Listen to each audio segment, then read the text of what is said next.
ഒരു ജോലി അല്ലെങ്കിൽ ഒരു കരിയർ തിരഞ്ഞെടുക്കുക എന്ന് പറഞ്ഞാൽ വളരെ ബുദ്ധിമുട്ടൊരു തീരുമാനമാണ് അല്ലേ.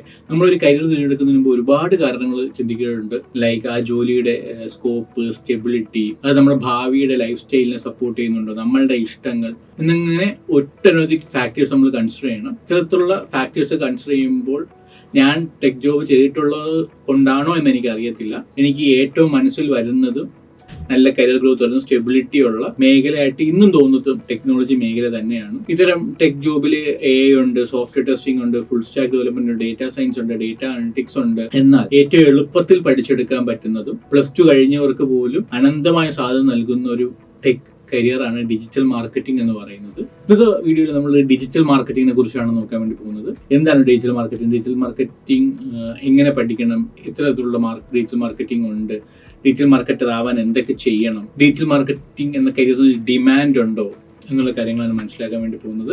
ഈ ചാനലിലെ വീഡിയോ ആദ്യമായിട്ട് കാണുന്നവർക്ക് എന്നെ ഇൻട്രൊഡ്യൂസ് ചെയ്യാം. എൻ്റെ പേര് സാഹിർ. ഈ channel data science, artificial intelligence, full stack development, data analytics, business analytics, finance, software testing, digital marketing തുടങ്ങിയ വീഡിയോ ആയിരിക്കും അപ്ലോഡ് ചെയ്യുന്നത്. എഡ്യൂ ലേണിംഗിന്റെ എയിം എന്നെ ഫ്രഷേഴ്സ് ആയിട്ടുള്ള കരിയർ ഗ്യാപ്പ് എന്നവർക്കും പ്രാക്ടിക്കൽ ആയിട്ടുള്ള നോളജ് നൽകിയിട്ട് അവർക്ക് നല്ലൊരു കരിയർ കെട്ടിപ്പിടിക്കാൻ സഹായിക്കുക എന്നുള്ളതാണ്. സോ നിങ്ങൾക്കും അങ്ങനെ ഒരു ടെക് കരിയർ നേടാൻ ആഗ്രഹം, U can connect with us at 9746222123. So once again, I'm Sahir. Welcome to the new video of Edu Learning. നമുക്ക് ആദ്യമായിട്ട് ഡിജിറ്റൽ മാർക്കറ്റിംഗ് എന്താണെന്ന് നോക്കാം. ഡിജിറ്റൽ മാർക്കറ്റിംഗ് പ്ലേലിസ്റ്റ് പോയി നിങ്ങൾക്ക് കാണാൻ പറ്റുന്നതാണ്. ഡിജിറ്റൽ മാർക്കറ്റിനെ കുറിച്ച് പല വീഡിയോകളും പറഞ്ഞിട്ടുണ്ട്, എന്താണെന്ന് പറഞ്ഞിട്ടുണ്ട്. എന്നിരുന്നാലും ഒരിക്കൽ കൂടി പറയാം. മാർക്കറ്റിംഗ് നമുക്ക് 2 തരത്തിൽ ചെയ്യാം, ട്രഡീഷണൽ മാർക്കറ്റിംഗും ഡിജിറ്റൽ മാർക്കറ്റിംഗും. ഡിജിറ്റൽ മാർക്കറ്റിംഗ് എന്ന് പറഞ്ഞു കഴിഞ്ഞാൽ നമുക്ക് ഡിജിറ്റൽ മീഡിയംസിലൂടെ, അതായത് ഓൺലൈൻ മീഡിയംസിലൂടെ പ്രൊഡക്റ്റോ സർവീസോ ജനങ്ങളിൽ അവെയർ ആക്കുന്നതിനാണ് നമ്മൾ ഡിജിറ്റൽ മാർക്കറ്റിംഗ് എന്ന് പറയുന്നത്. ഡിജിറ്റൽ മാർക്കറ്റിംഗ് കരിയർ വളരെ ചലഞ്ചിങ് ആയിരിക്കും. കാരണം ഈ ഫീൽഡിൽ പുതിയ പുതിയ പ്ലാറ്റ്ഫോം വരുന്നുണ്ട്. ഉള്ള പ്ലാറ്റ്ഫോംസ് തന്നെ ഒരുപാട് ചേഞ്ചസ് പെട്ടെന്ന് കൊണ്ടുവരുന്നുണ്ട്. കൂടാതെ ഇന്ന് നമ്മളുടെ ഒരു വേൾഡ് ഓഫ് ഡിസ്ട്രാക്ഷൻസിലാണ് ജീവിക്കുന്നത്. ആ ഒരു സാഹചര്യത്തിൽ ഡിജിറ്റലി ആൾക്കാരുടെ ശ്രദ്ധ പിടിച്ചു പറ്റുക എന്ന് പറയുന്നത് വളരെ ബുദ്ധിമുട്ടുള്ള ഒരു കാര്യമാണ്. അവിടെ ഒരു ബ്രാൻഡിനെ സംബന്ധിച്ചിടത്തോളം എല്ലാ തരത്തിലുള്ള ഫാക്ടേഴ്സും കൺസിഡർ ചെയ്യേണ്ടതുണ്ട്. പക്ഷെ എന്നിരുന്നാലും എനിക്ക് തോന്നുന്നത് ഡിജിറ്റൽ മാർക്കറ്റിംഗ് തന്നെയാണ് മാർക്കറ്റിംഗ് മീഡിയ വെച്ച് കൺസിഡർ ചെയ്യണമെന്നുണ്ടെങ്കിൽ ഇനി അങ്ങോട്ട് സ്കോപ്പ് ഉള്ളതെന്നാണ്. ട്രഡീഷണൽ മാർക്കറ്റ്, അതായത് ഹോർഡിങ്സും ന്യൂസ് പേപ്പറും TV ആഡ്സിനൊക്കെ ഒരുപാട് ഡിമാൻഡ് ഇന്നും ഉണ്ടെന്നുണ്ടെങ്കിലും ഡിജിറ്റൽ മാർക്കറ്റിംഗ്, ഡിജിറ്റൽ മീഡിയംസ് ഇന്ന് ട്രഡീഷണൽ മീഡിയംസിനെ കടത്തി വെട്ടിക്കൊണ്ടിരിക്കുകയാണ്. നമുക്കറിയാം ഇപ്പം ഉള്ള ജനറേഷൻ പലരും ട്രഡീഷണൽ മീഡിയ, അല്ലെങ്കിൽ TV കാണുന്നതിനെക്കാട്ടി കൂടുതൽ, അല്ലെങ്കിൽ ന്യൂസ് പേപ്പർ വായിക്കുന്നതിനെക്കാട്ടി കൂടുതലൊക്കെ ഡിജിറ്റൽ മീഡിയത്തിലാണ് സമയം സ്പെൻഡ് ചെയ്തുകൊണ്ടിരിക്കുന്നത്. അതുകൊണ്ട് തന്നെ അവരുടെ ശ്രദ്ധ പിടിച്ചു പറ്റണമെങ്കിൽ നമ്മൾ ഡിജിറ്റൽ മീഡിയത്തിലോട്ട് പോകണമെന്നുള്ളതാണ്. ഇത് ഇനി അങ്ങോട്ട് പോകുമ്പോൾ പുതിയ ജനറേഷൻ വരുമ്പോൾ അവർ ഡിജിറ്റൽ മീഡിയത്തിൽ കൂടുതൽ കോൺസെൻട്രേറ്റ് സമയം കൂടത്തേ ഉള്ളൂ. അതുകൊണ്ട് പതുക്കെ ട്രഡീഷണൽ മീഡിയ ഇല്ലാതാകുമെന്ന് തന്നെയാണ് എനിക്ക് തോന്നുന്നത്. May be in the next 30 to 40 years അത് ഇല്ലാതാകുമെന്ന് തന്നെയാണ് എനിക്ക് തോന്നുന്നത്. സോ ഇത് ഡിജിറ്റൽ മീഡിയത്തിലുള്ള സ്കോപ്പുകൾ കൂട്ടുന്നുണ്ട്. പിന്നെ വേറൊരു കാര്യം എനിക്ക് പറയാനുള്ളത്, ട്രഡീഷണൽ മീഡിയത്തിന് വെച്ച് കമ്പയർ ചെയ്യുമ്പോൾ ഡിജിറ്റൽ മാർക്കറ്റിംഗിന് ഒരുപാട് അഡ്വാൻറ്റേജ് ഉണ്ട്. കാരണം നമുക്ക് ട്രഡീഷണൽ മീഡിയത്തിൽ ഒരു യൂസറിന്റെ ആക്ടിവിറ്റി എന്താണെന്നുള്ളത് ഇവാലുവേറ്റ് ചെയ്യാൻ പറ്റത്തില്ല. പക്ഷേ നമുക്ക് ഡിജിറ്റൽ മാർക്കറ്റിംഗിൽ, ഡിജിറ്റൽ മീഡിയത്തിൽ ഒരു യൂസറിന്റെ ചെറിയ മൂവ്മെന്റ് പോലും എന്താണെന്നുള്ളത് വളരെ വ്യക്തമായിട്ട് കാൽക്കുലേറ്റ് ചെയ്യാനും അതിനനുസരിച്ചിട്ടുള്ള ആക്ഷൻസ് കൊണ്ടുവരാനും സാധിക്കും. അതുവഴി നമുക്ക് റിട്ടേൺ ഓൺ ഇൻവെസ്റ്റ്മെന്റ് കാൽക്കുലേറ്റ് ചെയ്യാനും സാധിക്കും. റിട്ടേൺ ഓൺ ഇൻവെസ്റ്റ്മെന്റ് കാൽക്കുലേറ്റ് ചെയ്യുന്നതുകൊണ്ട് തന്നെ കമ്പനിക്ക് മൾട്ടിപ്പിൾ സ്ട്രാറ്റജീസ് അഡോപ്റ്റ് ചെയ്ത് അതിൽ ഏത് സ്ട്രാറ്റജിയാണ് ബെറ്റർ ആയിട്ട് വർക്ക് ചെയ്യുന്നത് എന്നുള്ളതും ആ സ്ട്രാറ്റജീസ് റെപ്ലിക്കേറ്റ് ചെയ്ത് ബിസിനസ്സിൽ വേഗത്തിൽ വളർച്ച കൊണ്ടുവരാനും സാധിക്കും. ഇനി നമുക്ക് ഡിജിറ്റൽ മാർക്കറ്റിംഗ് ജോബ് ഡിമാൻഡ്സ് നോക്കാം. ഡിജിറ്റൽ മാർക്കറ്റിംഗ് പഠിക്കാൻ എളുപ്പമല്ല, അതുകൊണ്ട് ഒരുപാട് പേര് ഡിജിറ്റൽ മാർക്കറ്റിംഗ് പഠിക്കും, അതുകൊണ്ട് എനിക്ക് ജോബ് കിട്ടുമോ എന്നുള്ള ചിന്തയിലാണ് നിങ്ങളുടെ മനസ്സിലെങ്കിൽ നിങ്ങൾക്ക് തെറ്റി. 2027 ആകുമ്പോൾ ലോകത്തിൽ 6 ബില്യൺ ഇന്റർനെറ്റ് യൂസേഴ്സ് ഉണ്ടാകുമെന്നാണ് കണക്കാക്കപ്പെടുന്നത്. അതായത് 600 കോടി ഇന്റർനെറ്റ് യൂസേഴ്സ്. ഈ ഒറ്റ ഒരു കണക്ക് വെച്ച് നമുക്ക് ഡിജിറ്റൽ മാർക്കറ്റിംഗ് ഭാവിയിൽ എത്ര വളരാൻ പോകുന്നുണ്ടെന്നും അതിന് എത്രത്തോളം സ്കോപ്പ് ഉണ്ടെന്ന് നമുക്ക് മനസ്സിലാക്കാൻ സാധിക്കും. 2027 ഡിജിറ്റൽ മാർക്കറ്റിംഗ് $520 ബില്യൺ ഇൻഡസ്ട്രി ആകുമെന്നാണ് കണക്കുകൾ പറയുന്നത്. രണ്ടാമത്തെ ഡിജിറ്റൽ മാർക്കറ്റിംഗ് മേലുള്ള ജോബ് ഡിമാൻഡ് കണക്ക് നോക്കുകയാണെങ്കിൽ ലിങ്ക്ഡിന്റെ ഒരു സ്റ്റാറ്റിസ്റ്റിക്സ് പറയുന്നുണ്ട്. 2024 ഇന്ത്യയിൽ ഡിജിറ്റൽ മാർക്കറ്റിംഗിന് 8.6 lakh വേക്കൻസീസ് ആണ് നിലവിലുള്ളതെന്നുള്ളതാണ്.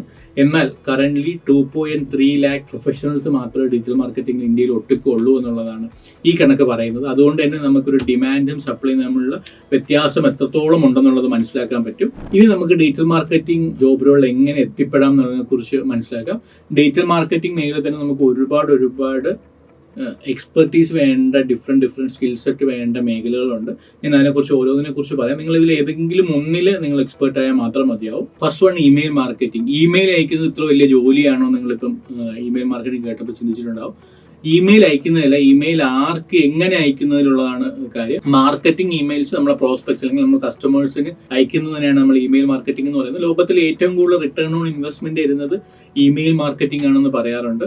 പലരും ഇമെയിൽ മാർക്കറ്റിംഗ് ചെയ്യുമ്പോൾ ഏതെങ്കിലും ഒരു ഡേറ്റാബേസ് പർച്ചേസ് ചെയ്തിട്ട് അതിലോട്ടെല്ലാം ഇമെയിൽ ബൾക്കായിട്ട് സെൻഡ് ചെയ്യാറാണ് പതിവ്. ഒരിക്കലും അങ്ങനെ ചെയ്യരുത്. അത് നിങ്ങളുടെ ബ്രാൻഡിന്റെ ഗുഡ് വില്ലും നിങ്ങളുടെ ക്വാളിറ്റിയും ഒക്കെ അഫക്റ്റ് ചെയ്യാനുള്ള പോസിബിലിറ്റി ഉണ്ട്. കാരണം ഇങ്ങനെ വരുന്ന ബൾക്ക് മെയിൽസിനെ അല്ലെങ്കിൽ മാർക്കറ്റിംഗ് മെയിൽസിനെ ആൾക്കാർ സ്പാം ആയിട്ട് കൺസിഡർ ചെയ്യാനുള്ള പോസിബിലിറ്റി ഉണ്ട്. മറിച്ച് നിങ്ങൾ മാർക്കറ്റ് ചെയ്ത് നിങ്ങളുടെ ഒരു പ്രൊഡക്റ്റിലോ സർവീസിലോ അവർക്ക് ഇഷ്ടമുണ്ടാക്കിയതിനു ശേഷം ഒരു ന്യൂസ് ലെറ്ററിലോട്ട് എന്തെങ്കിലും അവരെ രജിസ്റ്റർ ചെയ്യിപ്പിച്ചതിന് ശേഷം അങ്ങനെ മെയിൽ അയക്കാൻ വേണ്ടി ശ്രദ്ധിക്കുക. ഇങ്ങനെ നമ്മുടെ പ്രൊഡക്റ്റിൽ ഇൻട്രസ്റ്റ് ആയവരെ പതുക്കെ നമ്മളുടെ ബ്രാൻഡ് ഇഷ്ടപ്പെടുന്ന രീതിയിലോട്ട് ഇമെയിൽസിലൂടെ കോണ്ടന്റ്സ് കൊടുത്ത് അവർ നമ്മുടെ പ്രൊഡക്റ്റ് പർച്ചേസ് ചെയ്യാനുള്ള പ്രോബബിലിറ്റി കൂട്ടി നമ്മുടെ പ്രൊഡക്റ്റ് സെല് ചെയ്യുക എന്നുള്ളതാണ് ഇമെയിൽ മാർക്കറ്റിംഗ്. ഇതിൻ്റെ അകത്ത് ഒരുപാട് അനലിറ്റിക്കൽ ആയിട്ടുള്ള കാര്യങ്ങൾ ചെയ്യേണ്ടതായിട്ടുണ്ട്. ഒരു ഇമെയിൽ മാർക്കറ്റിംഗ് സ്പെഷ്യലിസ്റ്റ് ആവറേജ് ഒരു ഫ്രഷറിന് 3.2 lakhs ഒക്കെയാണ് സാലറി എന്ന് പറയുന്നത്. ഒരു ഇമെയിൽ മാർക്കറ്റിംഗ് സ്പെഷ്യലിസ്റ്റ് ആവാനായിട്ട് ഇമെയിൽ മാർക്കറ്റിംഗ് ടൂൾസിനെ കുറിച്ചും ഓട്ടോമേഷനെ കുറിച്ചും കോണ്ടന്റ് റൈറ്റിങ്ങിനെ കുറിച്ചും ഒക്കെ ഇൻഡെപ്ത് ആയിട്ടുള്ള നോളജ് ഉണ്ടായിരിക്കണം. രണ്ടാമത്താണ് സെർച്ച് എഞ്ചിൻ ഒപ്റ്റിമൈസേഷൻ. നമ്മളിന്ന് ഇന്റർനെറ്റ് കാണുന്ന എല്ലാ കോണ്ടന്റും ജനറേറ്റ് ചെയ്തിരിക്കുന്ന ഒരൊറ്റ ഗോളിന്റെ അടിസ്ഥാനത്തിലാണ്.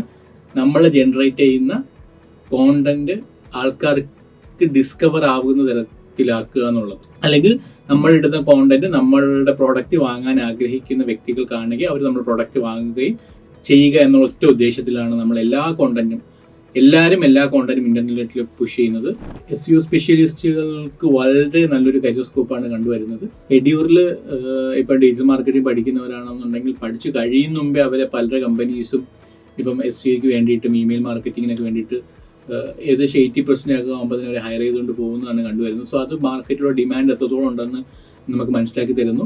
കോണ്ടന്റ് ക്വാളിറ്റിയും കോമ്പറ്റീറ്റീവ് അനാലിസിസും വെബ്സൈറ്റ് അനലിറ്റിക്സും എല്ലാം എങ്ങനെയാണ് ചെയ്യേണ്ടതെന്നൊരു SEO സ്പെഷ്യലിസ്റ്റ് അറിയേണ്ടതായിട്ടുണ്ട്. ഇവരുടെ ജോബിലുള്ള ഒറ്റ റെസ്പോൺസിബിലിറ്റി ഉള്ളൂ, ഒരു ബ്രാൻഡിന്റെ ട്രാഫിക് മാക്സിമൈസ് ചെയ്യുക എന്നുള്ളത്. On an average SEO specialist 3.6 lakhs to 4.2 lakhs ഒരു സാലറി ലഭിക്കുന്നതാണ്. മൂന്നാമതായിട്ട് കോപ്പി റൈറ്റിംഗ്. എനിക്ക് തോന്നുന്നു ഡിജിറ്റൽ മാർക്കറ്റ് നിലയിൽ എനിക്ക് ഏറ്റവും കൂടുതൽ വേണ്ട സ്കിൽ എന്ന് പറയുന്നത് കോപ്പി റൈറ്റിംഗ് സ്കില്ലാണ്. കോപ്പി റൈറ്റേഴ്സിന്റെ ബേസിക് റെസ്പോൺസിബിലിറ്റി എന്ന് പറയുന്നത് different types of contents produce ചെയ്യുക എന്നുള്ളതാണ്.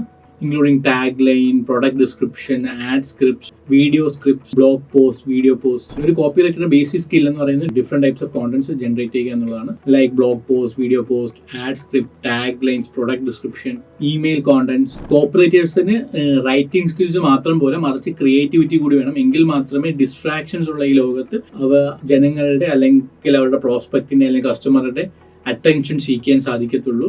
ഓൺ ആൻ ആവറേജ് ഒരു കോപ്പി റൈറ്റിംഗ് സ്കില്ലുള്ള ഒരു വ്യക്തിക്ക് 3.6 lakhs ആണ് സാലറി എന്ന് പറയുന്നത്. നാലാമത്തെ സ്കില്ലാണ് സോഷ്യൽ മീഡിയ മാർക്കറ്റിംഗ് എന്ന് പറയുന്നത്. ഡിജിറ്റൽ മാർക്കറ്റിംഗിന്റെ ഏറ്റവും വലിയൊരു ആസ്പെക്ട് ആണ് സോഷ്യൽ മീഡിയ എന്ന് പറയുന്നത്. സോഷ്യൽ മീഡിയത്തിലൂടെ പ്രൊഡക്റ്റിനെ മാർക്കറ്റ് ചെയ്യുന്നതാണ് സോഷ്യൽ മീഡിയ മാർക്കറ്റിംഗ് എന്ന് പറയുന്നത്. സോഷ്യൽ മീഡിയ നമുക്ക് രണ്ട് തരത്തിലുള്ള മാർക്കറ്റിംഗ് ചെയ്യാം. ഇത് പെയ്ഡ് മാർക്കറ്റിംഗ് ചെയ്യാം, അല്ലെന്നുണ്ടെങ്കിൽ അൺപെയ്ഡ് ആയിട്ടുള്ള മാർക്കറ്റിംഗ് ചെയ്യാം. ഇവിടെ പ്രധാന ജോബ് റോൾ എന്ന് പറയുന്നത് കറന്റ് ട്രെൻഡ് മനസ്സിലാക്കുക, അതിനനുസരിച്ചിട്ടുള്ള കോണ്ടന്റ്സ് ഡെവലപ്പ് ചെയ്യുക, സ്ട്രാറ്റജീസ് ബിൽഡ് ചെയ്യുക, ക്യാമ്പയിൻസ് ഡിസൈൻ ചെയ്യുക എന്നുള്ളതൊക്കെയാണ്. വേറൊരു ക്യാപ്പബിലിറ്റി അവർക്ക് വേണ്ടത് ഡിജിറ്റൽ കമ്മ്യൂണിറ്റീസ് ബിൽഡ് ചെയ്യുന്ന ഒരു ക്യാപ്പബിലിറ്റിയാണ്. അവർക്ക് ആവറേജ് 3.8 lakhs to 4.5 lakhs ഒക്കെ സാലറി ലഭിക്കുന്നതാണ്. അഞ്ചാമതായിട്ടുള്ള സ്കില്ലാണ് സെർച്ച് എഞ്ചിൻ മാർക്കറ്റിംഗ്. SEM SEOയും പലർക്കും കൺഫ്യൂഷൻ വരുന്നതാണ്. SEM എന്ന് പറഞ്ഞാൽ സെർച്ച് എഞ്ചിൻ മാർക്കറ്റിംഗ്, SEO എന്ന് പറഞ്ഞാൽ search engine optimisation. Search engine marketing എന്ന് പറഞ്ഞാൽ സെർച്ച് എഞ്ചിനിൽ നമ്മുടെ വെബ്സൈറ്റ് അല്ലെങ്കിൽ നമ്മുടെ പ്രൊഡക്റ്റ് വിസിബിൾ ആകുന്ന തരത്തിൽ പേയ്മെന്റ് നൽകി അഡ്വർടൈസ് റൺ ചെയ്യുന്നതാണ്. സെർച്ച് എഞ്ചിൻ മാർക്കറ്റിംഗ് ചെയ്യുന്ന ഒരു കീവേഡ് ട്രെൻഡ്സ് മനസ്സിലാക്കുകയും ആൾക്കാർ സെർച്ച് ചെയ്യാൻ പ്രോബബിലിറ്റി ഉള്ള കീവേഡ്സ് ഒരു പർട്ടിക്കുലർ ബിസിനസ്സിൽ ഏതൊക്കെ മനസ്സിലാക്കുകയും അതിനനുസരിച്ചിട്ടുള്ള ക്യാമ്പയിൻസ് ഡിസൈൻ ചെയ്യുകയാണ് ചെയ്യുന്നത്. ഇതിനായിട്ട് അവർക്ക് ഒരുപാട് പ്ലാറ്റ്ഫോംസിലുള്ള നോളജ് വേണം. എങ്കിൽ മാത്രമേ എഫക്റ്റീവായിട്ട് ഒരു ക്യാമ്പയിൻ ഒപ്റ്റിമൈസ് ചെയ്യാനും A/B ടെസ്റ്റിംഗ് ചെയ്യാനും സെർച്ച് ടേംസ് കണ്ടുപിടിക്കാനും ബിഡ് മാനേജ് ചെയ്യാനൊക്കെ സാധിക്കത്തുള്ളൂ. നിങ്ങൾക്ക് ഡിജിറ്റൽ മാർക്കറ്റിംഗ് പ്രോസ്പെക്ട്സ് മനസ്സിലാക്കി ഡിജിറ്റൽ മാർക്കറ്റിംഗ് നല്ലൊരു കരിയർ കെട്ടിപ്പടുക്കാൻ ആഗ്രഹിക്കുന്നുണ്ടെങ്കിൽ നിങ്ങളിപ്പം +2 കഴിഞ്ഞിട്ടേ ഉള്ളൂ അല്ലെങ്കിൽ ഡിഗ്രി ഫെയിൽ ആണെന്നുണ്ടെങ്കിൽ നിങ്ങൾക്ക് ഡിജിറ്റൽ മാർക്കറ്റിംഗ് നല്ലൊരു കരിയർ കെട്ടിപ്പടുക്കാൻ പറ്റും. അതിനായിട്ട് എനിക്ക് നിങ്ങളെ സഹായിക്കാൻ കഴിയും. എഡ്യൂറിൽ ഡിജിറ്റൽ മാർക്കറ്റിംഗിന്റെ വളരെ ബേസിക് മുതൽ അഡ്വാൻസ് വരെ കവർ ചെയ്യുന്ന ഒരു ഇന്റേൺഷിപ്പ് പ്രോഗ്രാം ഉണ്ട്. ഇതിനകത്ത് real world projects hands on ആയിട്ട് നിങ്ങളെ കൊണ്ട് ചെയ്യിപ്പിക്കുന്നതാണ്. ഇതിനെക്കുറിച്ച് കൂടുതൽ അറിയാനായിട്ട് you can connect with 9146211123. So I'm Sahir signing off. Thank U.